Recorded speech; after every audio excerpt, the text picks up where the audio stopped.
Ladies and gentlemen, the ceremony is about to begin. At any time during the ceremony, please feel free to come forward and take pictures. Please stand for the invocation to be given by PB2 Harold Hubbard and remain standing with the playing of the national anthem.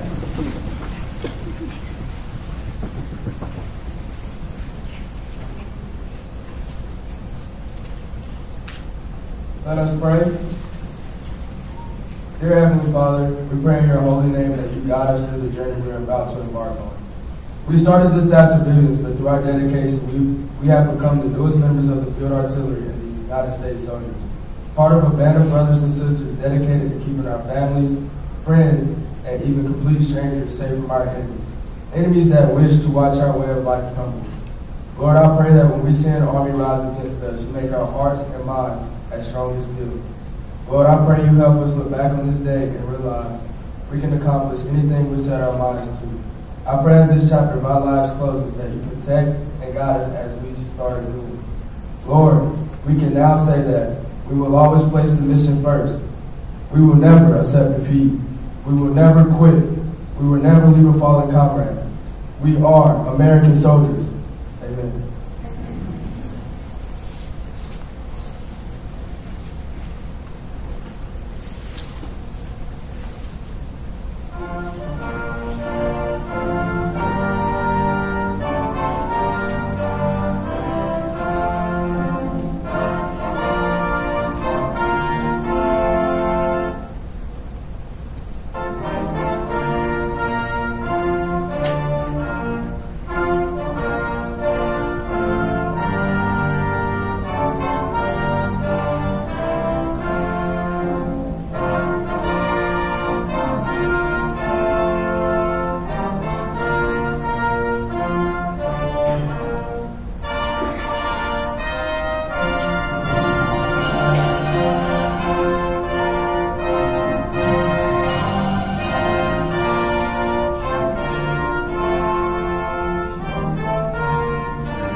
Please be seated.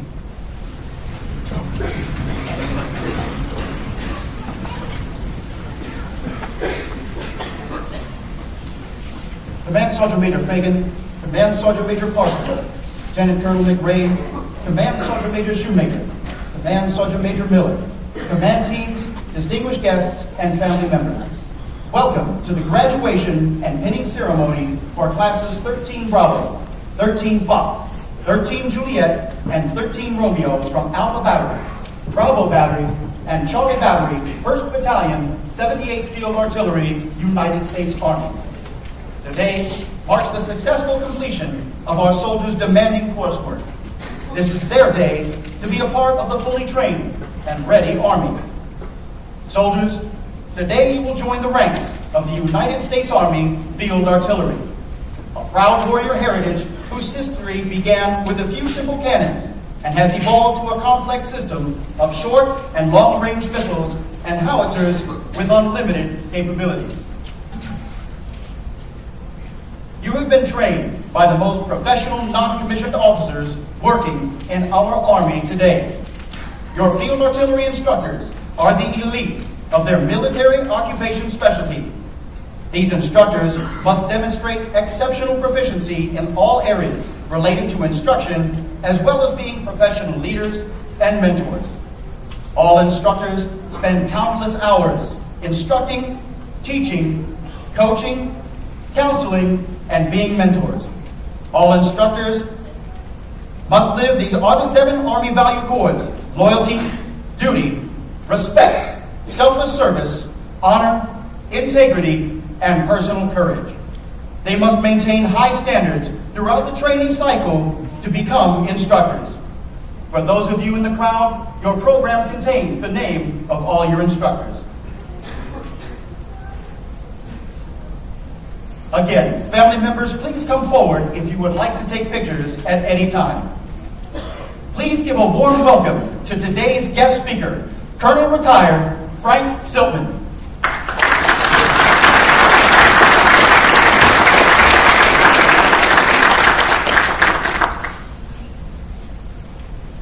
Lieutenant Colonel Craig, Sergeants Major Fagan, Parsons, and Schumacher, families, friends, guests, soldiers, graduates, I thank you so much for the opportunity to come and speak here today.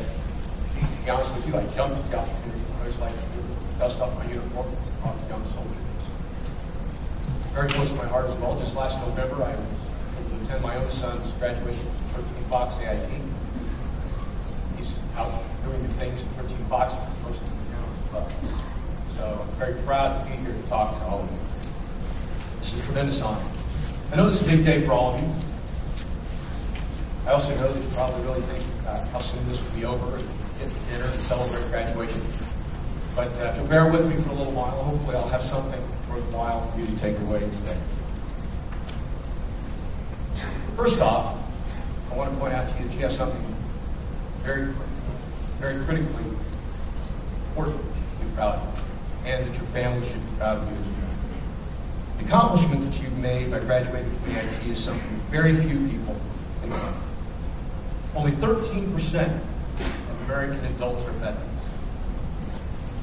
Only 1% of American citizens currently serve in the U.S. military. A Time magazine study from 2014 said that approximately only 1 to 2% of American youth are both able, qualified, and willing to serve in the U.S. military.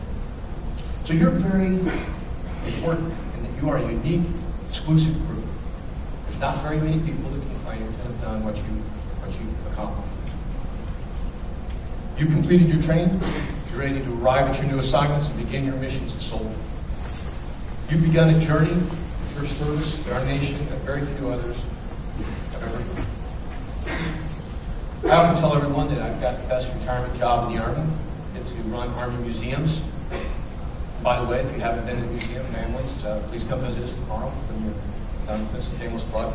But on a daily basis, I have the opportunity to study great American soldiers who have contributed to the history of our republic and who have helped make the United States the great nation that it is today. In my nearly 30 years of service, I have served exclusively in Canada and French, so it's great to be able to speak to combined graduation that includes 13 Bravos, Juliets, Foxtrots, all of the areas that I served in during my career as well. And so it's an important aspect for me to be here. Now, sadly, all the systems I ever served on are currently in the museum down at the Field Artillery. Now, to be fair, we do have the Paladin, 777, and the 119 here. So we have fairly current systems. But I've had the privilege of seeing tremendous change in the Field Artillery. When I began my career as a young artilleryman, we laid the guns in a line using an aiming circle. And a lot of times, we would do so magnetically, where we put the needle on the aiming circle, get a magnetic acid, plate of battery, and then later a survey would show up, and we would update the computer database after that was done. We did have a battery computer system. That was a pretty good system. Frankly, though, we relied on manual building a lot in the FBC, because a lot of times, the FBC chart operators could not get that faster than the computer operators. When I first joined the Field Artillery, the FOs had binoculars and a map and a compass. However, I was very involved in the early testing of the fire support vehicle and the ground vehicular laser designator, the GLID. So I was around for those to be introduced. We also had 13 Whiskey soldiers, 82 Charlie soldiers, and $3 in the survey. Those soldiers subsequently were replaced by 13 Tangos, which now have been completely eliminated. I know to you that situation is probably unimaginable if you look at the Field Artillery today. But frankly, I have to look at you and tell you, right after I completed battery command, they brought out this new system called the Paladin. The idea that a gun from a section chief or a pair of guns would be operating autonomously or in pairs, occupying position areas, we thought that was unimaginable. In fact, many of us, myself included, thought this will never work. because the battery had to be laid close with the gunnery sergeant, platoon sergeant, platoon leader walking the gun line, making sure that firing was going off properly. But you know what? I was wrong. Artillery changes, we're moving forward constantly. Technology improving every day. Technology in the artillery in the last 25 years has progressed exponentially, and now really enables us, gives us much better tools. Of course, the guns, we have AFCS, we have AFATES and the FTC. FEST has PFEDs and Centaurs. That and survey are all completely computerized and automated. But you have to know how to use those tools to do your job. They don't just enable. An important aspect relevant to that, and that's what I want to talk to you about today, is two things. That is the fire support team and technical competence. I loved always being on the gun line. I loved being in the FBC. I loved putting rounds down range, watching those rounds go out. But ultimately, we can be the fastest gun section. We can be the top gun, the best gun section. We can be the most professional expert, the firing unit, the fastest FBC computer operator. But if we aren't putting the rounds in the ground, the right place, the right time to support the infantry and the armor soldiers engaged in direct combat, we're wasting our time. That's where they need us, the right place, the right time. You all may be 13 Bravos, Foxes, Juliets, Romeos, but you're all part of a fire support team. We're all fire supporters. That's one of the things I want you to take away today. It's all about putting the rounds in the right place, the right time of battle. That's what we do. You must remember that. Now, going back to technology, let's remember again, that's a tool, it's an enabler. You have to know your job inside. Now, you have the basic skills if you graduated from AIT. Commander, though, I have to tell you, I demanded excellence, technical and tactical competence, the ability to think independently. I expected you to know your job if you were in my battery or battalion. I know your future commanders will expect the same of you. So the one thing I really want to drill down on as I speak to you is that element of technical, tactical competence. One of the most important things I'll share is that as soldiers, you have to know your business. Our profession requires that you know your job in detail. You have to be a master of your craft. You have to strive to be the best cannon crewman, fire support specialist, fire direction specialist, radar operator, whatever your job is. You've got to strive to be the best at that, whatever your MOS is. You have to be a master professional. Bottom line is, in our line of work, people's lives depend on you knowing how to do your job and doing it right. The Army's a team. And remember that team has to know their role. They have to do it right for the team to succeed and win. That's our job, is to fight to win the nation forward. I heard Sergeant Major Parsons talking to you earlier. You have to treat every bullet like the next one. When you're training, you have to treat every bullet the next one you're going to fire in real combat. And that's the attitude that you have to take when you go forward. But your instructors have done their job. They brought you through that critical training to turn you into artillery. But along the same line, as Sergeant Major Parsons talking, you have to continue to train. You have to continue to learn. You have to press. You have to push yourselves. You have to become those masters of your profession. In the Army, professional learning is constant and ongoing. Literally, we call it lifelong learning. And you will continue to learn throughout your Army careers. You need to seek training opportunities every time you're offered. You have to take those chances to learn. You have to make your own plans and learn on your own through self-development. You have to use all of those, both professional training and personal training, to become masters of your profession as field artillery. Finally, I want to just remind you that the Army has long distinguished itself. We have innumerable great soldiers that study, honor, soldiers that have literally changed the course of American history. The Army has unending opportunities that await you as well. While we still don't do battlefield commissions like we did in World War II in Korea, I know that in this audience, certainly among all these graduates, there are future command sergeants, majors sitting here. And probably also future officers sitting in this group. That's the amazing thing with the Army offers. It teaches us that also in this class, during this graduation, or rather, there could very well be a future general sitting among the graduates. Well, I'll conclude today by once again congratulating you for your accomplishments. I envy you. Start out your careers. There's so much potential for your future. I congratulate you and your training cadre. You've come through a critical training experience. Congratulate the families for bringing up dedicated young men and women who are willing to do something that 98% of the rest of our nation aren't willing to do. And that you've raised up young people that are willing to do selfless service in defending our nation. Thank you, parents, spouses, siblings, grandparents, for the service of our nation, of your love. Army values and professional competence will carry you throughout your career. So pursue both relentlessly from today forward throughout your career. The Army has a great history and a great heritage, one that we can be and should be proud of. But it also has a bright future. And it's up to you to write that future. Thank you.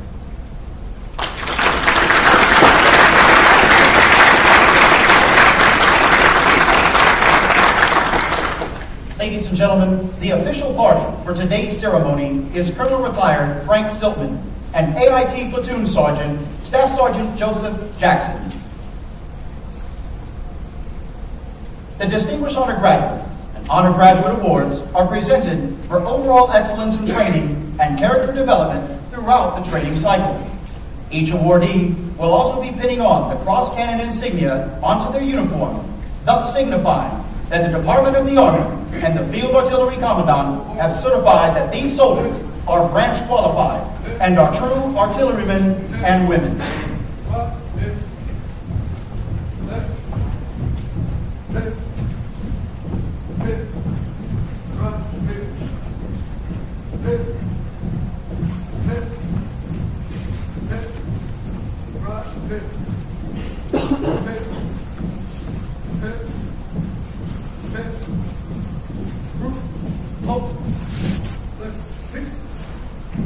The Distinguished Honor Graduate for Class 13 Bravo is BV2 Daryl Hubbard.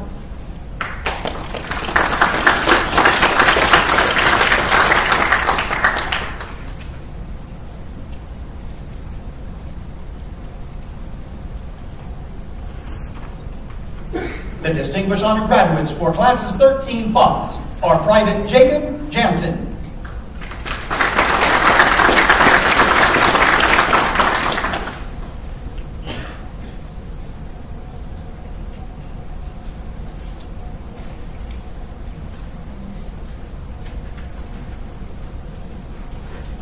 And Private Antonio Miller.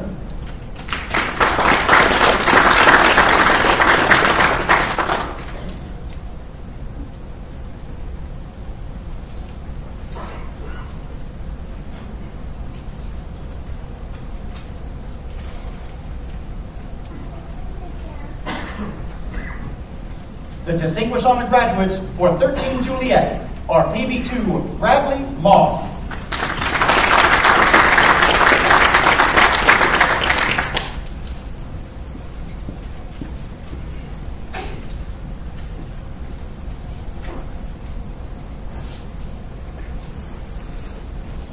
And Private James Alvin.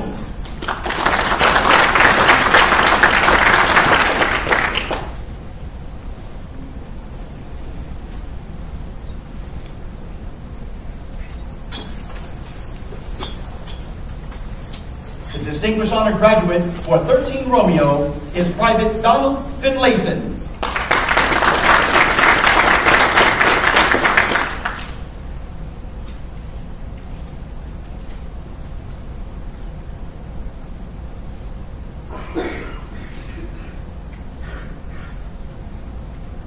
And Private Michael Hubbard.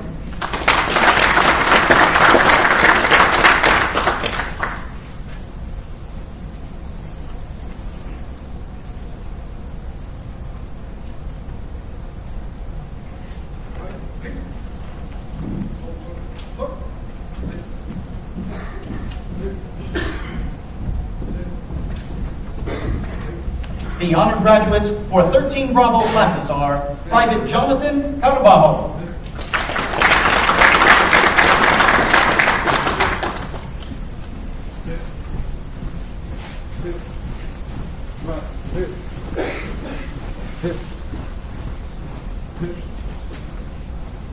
Private Bailey Simpson.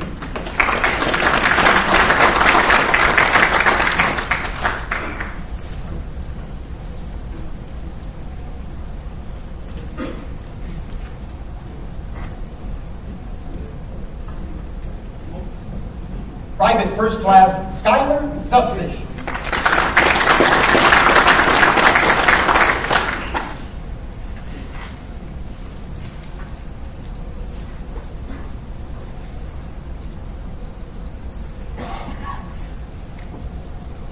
The honor graduates for 13 Fox are Private Jamie Pinetto.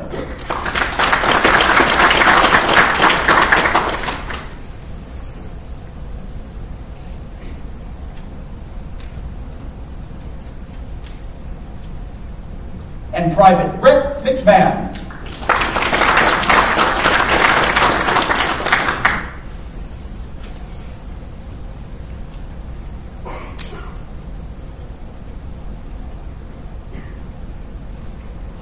The honor graduates for our 13 Juliet is Private James Gleaves.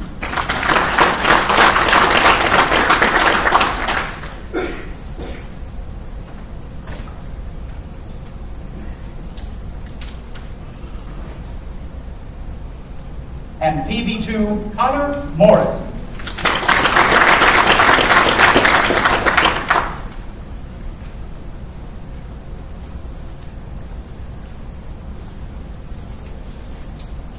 The honor graduates for our 13 Romeos is Private First Class Devon Winkleman.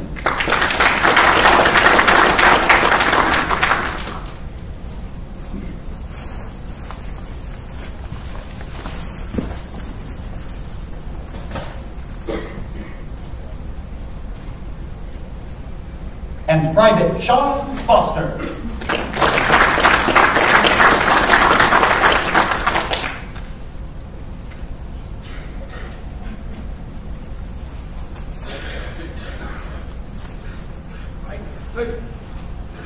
Forward, forward, left, left, left, right,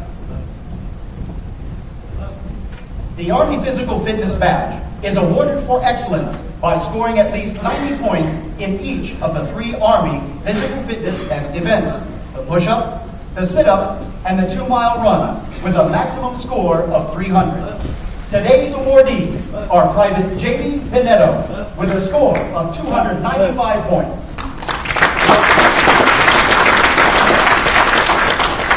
And PV2 Zachary Kidd with a score of 294 points.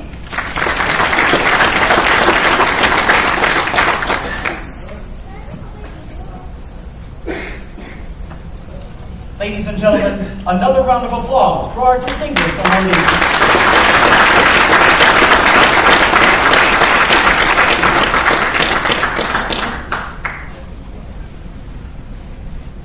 The remainder of the soldiers of 13 Bravo, 13 Fox, 13 Juliet, 13 Romeo classes will now pin on the Field Artillery branch insignia.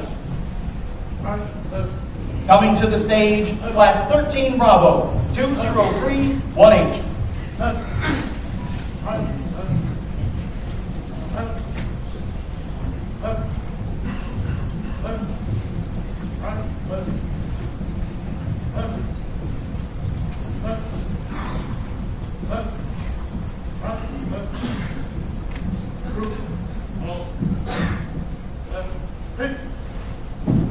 The cross cannon insignia has been in use since 1834 and represents 2 cross-Napoleonic cannons from 1812. The insignia was modified in 1901, 1907, 1957, and lastly in 1967, which is in current use today and represents the field artillery as the king of battle.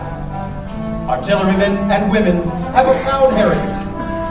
In the American Revolutionary War, their contributions led to key victories at Boston and Yorktown. During World War I, General John Pershing attributed the success of the Battle of Belleau Woods to the barrage laid down by the field artillery. General George S. Patton credited the artillery with winning World War II. During the Korean War, elements of the Field Artillery Branch fired a devastatingly successful 14-month campaign in Artillery Alley, offsetting North Korean troop numbers and halting major offensives in the area. During the Vietnam War, artillery played a major role in direct support of ground units such as the La Drang Valley, where a single artillery battery halted battalion-sized elements deploying against the 7th Cavalry Regiment. During the global war on terror, artillery batteries have deployed all over the world, maintaining their reputation and prestige. Today, no other soldier is asked to contribute in as many diverse and specialized capacities as the United States Army's Field Artillery.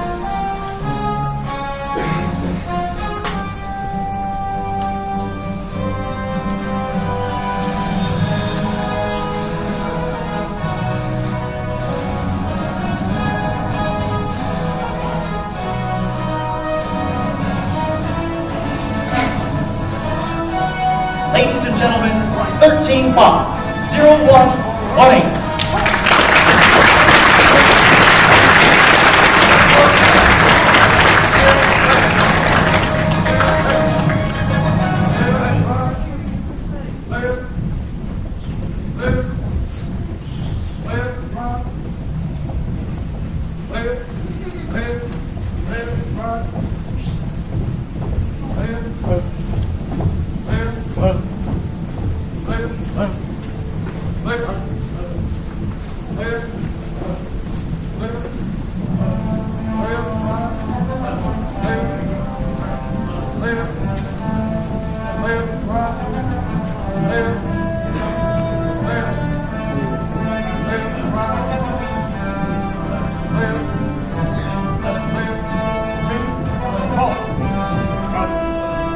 The Field Artillery Branch was founded on 17 November 1775 by the Continental Congress, who elected Henry Knox, Colonel of the Regiment of Artillery. The regiment formally entered service on 1 January 1776. Although Field Artillery and Air Defense Artillery are separate branches, both inherit the traditions of the Artillery Branch.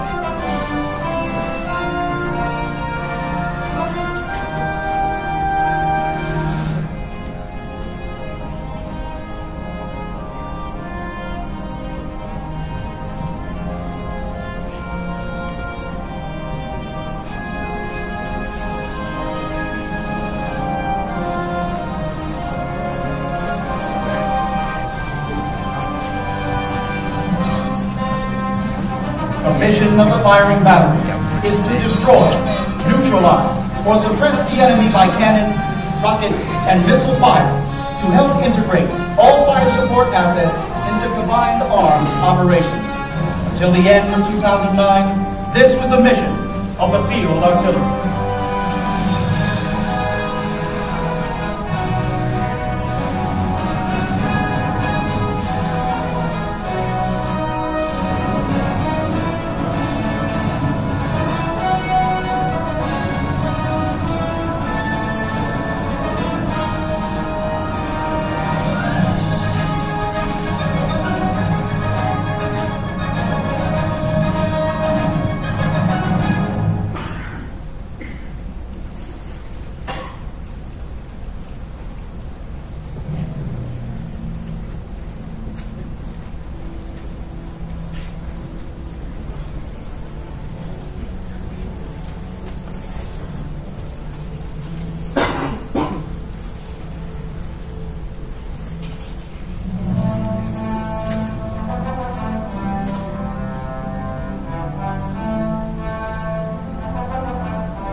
Ladies and gentlemen, Class 13 Fox, 0218.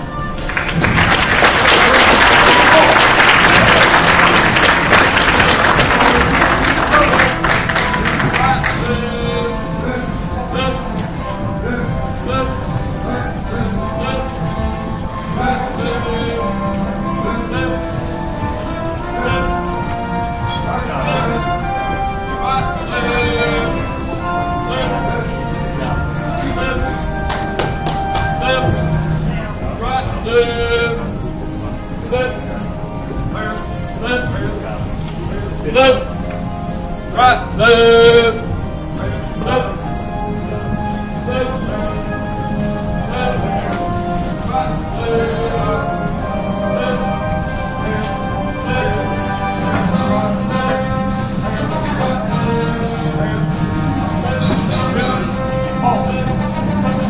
The field artillery is one of the Army's combat arms, traditionally one of the three major officer branches with infantry and army.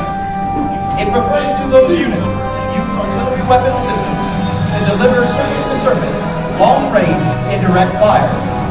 Indirect fire means that the projectile does not follow the line of sight to its target. Mortars are not field artillery weapons. They are organic to the infantry unit and are manned by infantry personnel.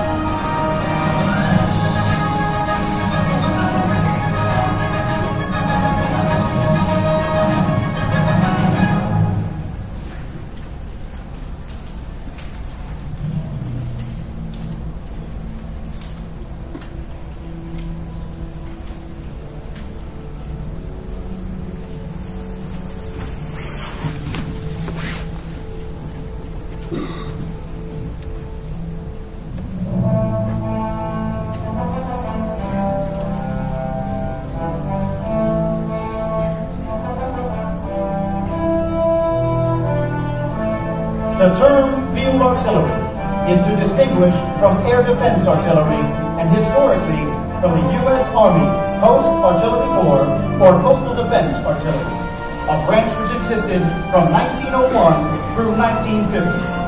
In 1950, the two branches were unified and called simply artillery, until the Air Defense Artillery Branch, United States Army, was made into a separate branch in 1968.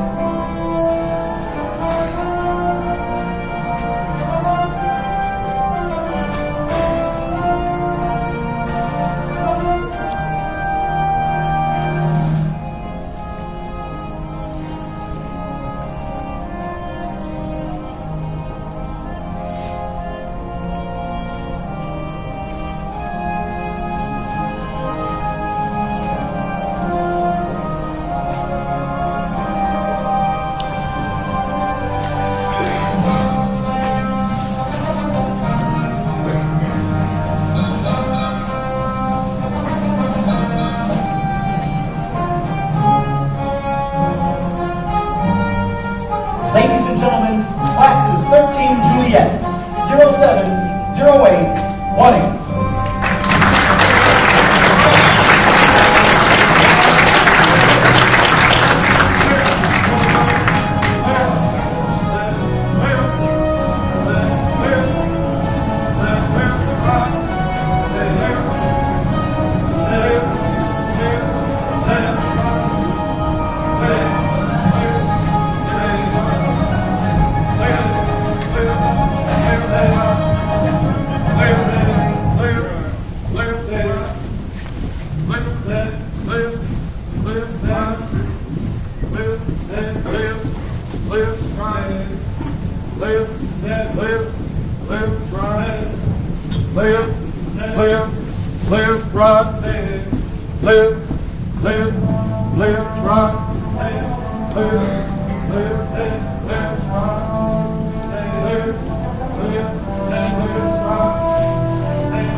The field artillery firefighter radar operator is responsible for detecting enemy forces and alerting units in the Army. Using highly specialized radar, the 13 Romeo can detect various enemy objects and their location.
the Field Artillery is to be the world's premier field artillery force, modernized, organized, trained, and ready to integrate and employ the Army, joint and multinational forces across multiple domains, enabling victory through unified land operations.